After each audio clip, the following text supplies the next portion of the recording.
universe, media, network, network, network, network, network. All right, today we're here with Kyle Connor. Kyle, you ready to talk some real estate investing with me today? Antonio, ready as ever, my man. All right. Okay. So before we get into the business side of things, let's hear a little bit about your personal life. What do you like to do in your non-business arena? Yeah, so it's been a big year for me, man. A lot of milestones this year. I recently got married in May to my wife and best friend of 5 years now, and moved down to Miami 2 months ago in August, and then turned 30 in September. So a lot of change and excitement going on in my life. So that's a little bit more about what's going on a personal side. And then, you know, what I like to do, I mean, I love big sports fan, a big Miami Dolphins fan. Now I'm in my hometown here. Big basketball fan as well with NBA back. So I spend a lot of my off time watching sports, playing ball, playing golf when I can do it. And then of course, spending time with my pups and my wife, you know, getting out and about in the city, seeing all the new things that we got now to our disposal. Yeah. How many dogs you have? I got two, a Yorkie Poo and a Chihuahua, two little guys. Oh, wow. Cool. Yeah. Yorkies are fun, man. Yorkies are super smart, but you got the whole mix going there. So, I mean, what is it? A poodle, Yorkie a poodle and a Yorkie. Yeah. I don't know which one's crazier, the Yorkie or the poodle side of him, but he's a ball of energy, man. Nice. All right. So, as one of the co-owners of Connor & Connor Real Estate Group, you are also the founder and CEO of DIY Wholesaling. Now, this platform is very curious to me. I'm quite interested to kind of dig into it a little bit. Now, as a real estate investor yourself, what did you find was missing from the real estate investing world that prompted you to create DIY Wholesaling? And what are the top three main things people can expect to receive from that platform? Yeah, so I'll take a step back and sort of talk. This will help answer some of those questions here. So through our success in wholesaling, we had joined a number of mentorship programs where we learned really the value of software and outsourcing talent through VAs, cold calling, delivering through the power of cold calling and SMS campaigns, and then just being able to tap into unsaturated data sources and using different list providers, and sort of the combination of proper data management, systems that'll help scale your business, do more in less time, automate a lot of your follow-ups and pipeline nurturing, and then using, you know, VA talent across the globe to help with our outbound marketing channels. This framework is what made my wholesaling business successful. It's what made my business partner's wholesaling business successful and allowed us to get to 6, and for his business, 7 figures in a very short period of time. And so we sat down together and we're like, listen, after going to all these different networking events, the common problem that we heard from a lot of investors was, I don't know how to get the good deals. I don't know how to get direct to seller deals. I have to go through a wholesaler. I have to go through an agent. This was at a time when the market was changing. Inventory was at a massive low over the COVID times. And then everyone seemed to be getting deals done through a wholesaler or direct to seller marketing, off market deals. And so we capitalized on these common challenges that we heard from investors when we were at these events. And so we built this sort of business in a box, if you will. And again, the 3 pillars that we talk about are, you know, data management to enrich your campaigns, systems to help you scale your business and properly manage leads, and then of course using low overhead and scalable marketing strategies like cold calling and SMS to ultimately get in touch with as many people as possible and convert more leads and deals. And so to answer your question about, you know, what are 3 things that they can expect? 1, we're going to save them a ton of time. We're literally managing an entire operations from data to systems to acquisitions for them. We're going to be able to make them a lot more money through the power of consistent lead gen and marketing, again, that we're controlling for them. And the third and final is we're going to give them a solid foundation that's going to allow them to ultimately, if they're just brand new, it's going to help them get a really solid starting foundation. Or if they've been doing real estate investing for a while, which a lot of our clients have, we're going to now plug into what they've been doing well for a number of years, solve some of their key business challenges, and then ultimately give them that springboard to really start to scale their business to doing more deals and even mixing in virtual wholesaling if they want to do that, or virtual investing for that matter. So certainly a lot to unpack there, but I hope that's helped covered some of those areas. So does DIY wholesaling cover the entire United States, or is it just a regional thing right now? So we're all right now we have clients, and I think now after we added 3 new clients this past week, I believe we're covering anywhere between 18 to 20 different states. So we are basically, you can think of us as an outsourced acquisitions team, data team, and systems for investors that are situated all over the US. So the clients are the one investing in the deals, doing the wholesaling. We are connected to their business, an extension of their business. And so the more that we expand across the US, the more we can start to see trends in different markets and best performing lists, best hottest pockets in the United States, trends for the number of lead volume and deal sizes, et cetera. So these are things I'm really excited about, is now getting more clients in more states so we can start to see a bigger presence across the US. Okay. The other question I had was, the name is DIY wholesaling, but I was kind of, digging through some of your biographical information for the company. And it led me to believe that it's not just focused on wholesaling. Do you guys reach into other aspects of the real estate investing industry? Yeah, so it's a good question, man. So we were founded, and a lot of people we've been going through this as a team. Like, do we change the name? Do we rebrand? And we like it. It's the brand's getting strong, so why change it when we're just getting started? It was originally dedicated for wholesalers, and that's what it was. It was mainly the demand for new wholesalers, and we sort of repositioned after going through this for a year and a half, we started to get a lot of demand from now agents and brokers. We've got a lot of new clients that are agents that are trying to adopt a lot of these new marketing strategies and get away from sort of the traditional circle prospecting and other methods to now adopt what a lot of successful wholesalers have done. And then we've also brought on a lot of investors, developers, fix and flippers, buy and hold investors who just want to leverage our system to find more deals to invest in. Mm-hmm. And then they might be mostly small to medium-sized business owners that just don't have the time to handle a team and manage a team. So they let us do that heavy lifting for them. Yeah. I see. It's, when you get into business and you start to network with more people, it's almost inevitable for the company to grow and expand in ways you didn't really initially even consider or dream about or even want to. So It looks like that's what you guys are doing. Well, just as much as we've tried to find an ideal client, we've also found out who are not so ideal clientele is, right? True. You learn that. Yeah, you learn that through trial and error. And as a new business, you figure that out. And that's where we're really at. We're trying to find our niche of who are we best suited for. But we've been able to, it's a framework, as I keep calling it. It's a framework that can apply to pretty much any real estate professional, which is really impactful. What's the one word or phrase you'd use to describe the reason why you got into real estate investing? Man, phrase, I would say generational wealth. Grew up in a very blue collar family. I saw real estate as a vehicle to not only serve others, but ultimately build what I hope to be is going to be not only a business, but as well as start getting into my own real estate investing, buy and holds, fix and flips. That starts to leave a legacy for, my brother's my business partner, my real estate business. I am excited to hopefully pass on my businesses to my eventual kids and, family to be. So for me, it's the motivation of building a foundation of generational wealth. And I feel like real estate is the best vehicle to do that. What's your favorite part of being a real estate investor?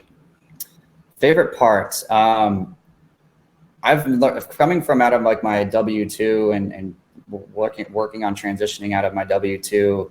The biggest thing that's exciting for me is the freedom that I have now that real estate has given me to build a business, build a service-based business, build my own capital through the power of wholesaling.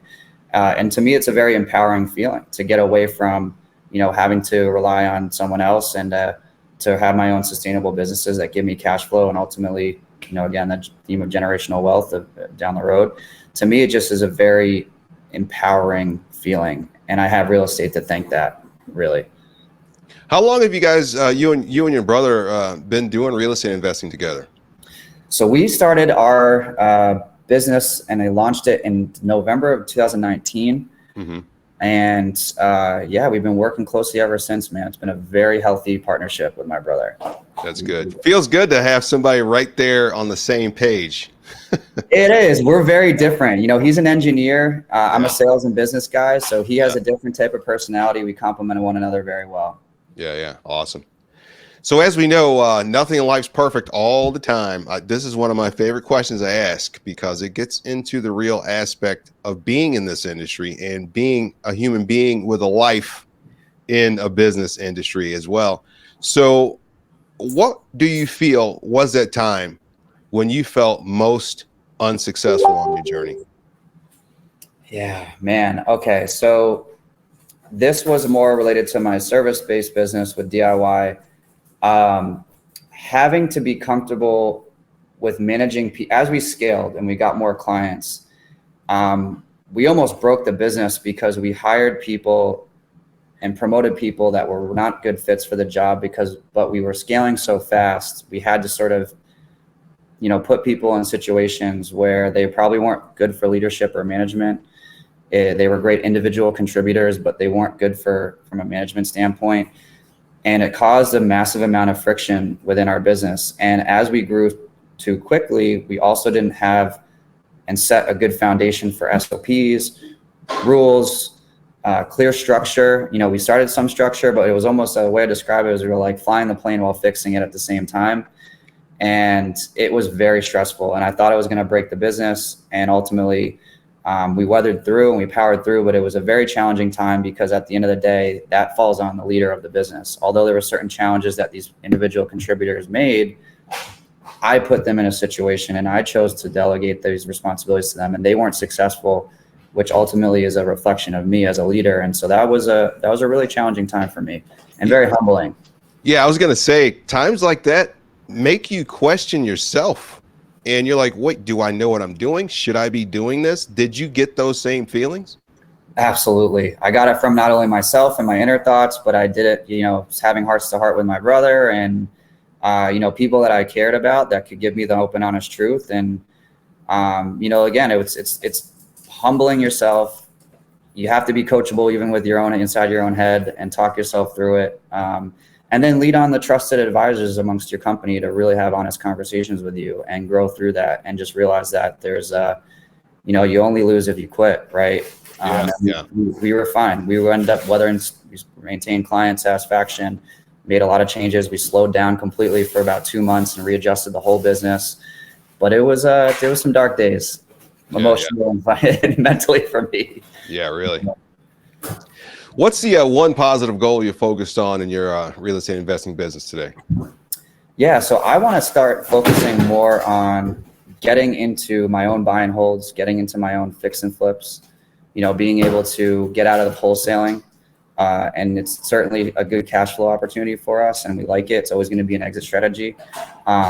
It's time for us to take that next step of really getting into, true, in my opinion, real estate investing. That's what I'm excited, and that's sort of the goal for the next few months here. Currently, what's your favorite technology that you use in your business day to day? So the two that have been the most impactful, I would say, is Podio, the conjoined combo of Podio and smartphone. Those in tandem have been phenomenal. It's very impactful not only for my own business, for managing our deals and pipeline of leads, but also for our clients. And those are very powerful. It's powerful CRM, and then a sort of a click to dial and click to text with smartphone, as well as being able to do auto follow-ups, drip campaigns. It provides a lot of automation for our outbound, follow-ups, which is helpful. What's your current portfolio look like these days? So as I mentioned, we don't have any buy and holds. We don't hold any, partnerships in any sort of deals at the moment. We've been primarily wholesaling. Over the last year, we've done about 25, 27 deals.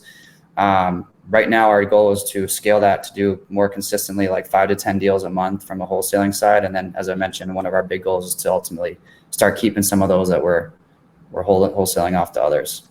Yeah, got your focus somewhere else at the moment. That's super smart, man. Yeah, just building capital and building our business. Yeah. We got to start with focus on one thing at a time. Yeah, there you go. If anybody wants to learn more about what you're doing and connect with you, how do they do that? So very active on social media at DIY Wholesaling. Also, you can visit our website at www.diywholesaling.com. My other handle is at @TheKyleConnor, and social media and our website is probably the best way to get in touch with us. Since entering into the world of real estate investing, what would you say you're most grateful for? Man, I'm definitely most grateful for, again, keep talking about like real estate as a vehicle. And of course, it provides such a great opportunity for financial wealth building and money. Aside from that, it's really gotten me connected to some of just the the hardest working hustlers within this industry and people that are just absolutely crushing it. It's been a great vehicle to not only make me money, but also get me connected to those that are doing not just real estate investing, but investing in general, building businesses, living healthy lifestyles, and very admirable lifestyles at that, of where I ultimately want to get to. And it's allowed me to get connected to some big mentors and those that I've been very motivated to follow behind. And so I have the real estate to thank for all that. Yeah. You touched on a lot of good points that connect directly to me, and I feel exactly what you just said there. I love that so much. Yeah, it's been great. Yeah. Before I hit with the last question, just want to tell you thank you very much for being here today. Kyle, you got a lot of great things going on. So man, keep it up, because this industry is incredible, and a lot of people need to know more about it, and a lot of people need to know more about what you're doing, because you're helping people lighten their load, because sometimes this industry can be quite overwhelming. So congratulations with everything you got going on. Thank you, brother. I appreciate that. So finally, Kyle, what would you say is your definition of real estate investing success? Oh, yeah. So financially, I think it's, of course, getting yourself to a point where I envision, your properties are kind of making money, cash flow for you. You're able to, break away from the desk, break away from the laptop. I eventually see this as an opportunity to pay for, college for my kids, and, just giving yourself financial independence to a point where it gives you the lifestyle you want. And that definition is going to be different for everyone, right? It's going to, whatever that fulfills within their lifestyle, it's always going to be different. But for me, it's, getting myself to the point where real estate is sort of providing myself a financial independence to a level that helps fulfill all the different things I want to do in my life, from family to traveling to investing more. That's really what I feel like real estate investing success looks like for me, at least. Successors, I hope you've enjoyed my quick conversation today, and I hope you've gained just a little more insight into achieving your financial freedom and reaching your goals. For more real estate investing content like this and a lot more, please visit UnitedStatesRealEstateInvestor.com. That's UnitedStatesRealEstateInvestor.com. Thanks for listening, and as always, stay grateful, stay successful, and be free. Music by Stream Beats.